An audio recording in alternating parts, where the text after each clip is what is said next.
சேலம் மாவட்டம் ஆத்தூர் அருகே அரசு பள்ளி மாணவி பாலியல் வன்கொடுமை செய்யப்பட்ட சம்பவம் தொடர்பாக செய்தி வெளியிட்ட விவகாரத்தில் தமிழ் ஜனம் தொலைக்காட்சிக்கு எதிர்ப்பு தெரிவித்து விசிகவினர் ஆர்ப்பாட்டத்தில் ஈடுபட்டனர்.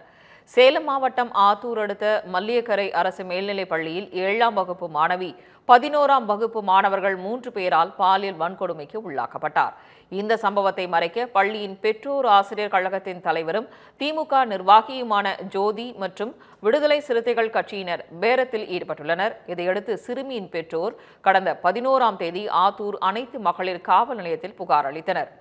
அதைத் தொடர்ந்து வழக்கு பதிவு செய்த போலீசார் மாணவர்கள் 3 பேரையும் கைது செய்தனர். மேலும் பள்ளியின் தலைமை ஆசிரியர் உட்பட 3 பேர் மீதும் பெற்றோர் ஆசிரியர் கழக தலைவர் ஜோதி மீதும் போலீசார் வழக்கு பதிவு செய்தனர். மாணவிக்கு நடந்த இந்த துயரத்தை மூடி மறைக்க விசிகவினர் நடத்திய பேரம் குறித்து தமிழ் ஜனம் தொலைக்காட்சியில் செய்தி வெளியானது. அதைத் தொடர்ந்து இந்த சம்பவத்தை கண்டித்து ஆத்தூரில் பாஜகவினர் ஆர்ப்பாட்டத்தில் ஈடுபட்டனர். மேலும் அதிமுகவினரும் சேலம் மாவட்ட ஆட்சியர் மற்றும் எஸ்பியிடம் பேரம் குறித்து முழு விசாரணை நடத்துமாறும் புகார் அளித்தனர். இது குறித்தும் நமது தமிழ் ஜனம் தொலைக்காட்சியில் செய்தி வெளியானது.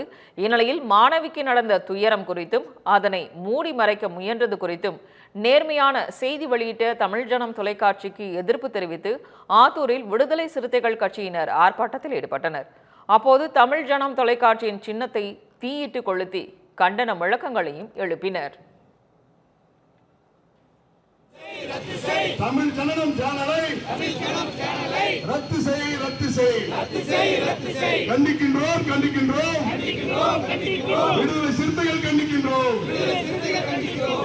நிறுத்திடு, நிறுத்திடு, பொய் பிரச்சாரத்தை நிறுத்திடு.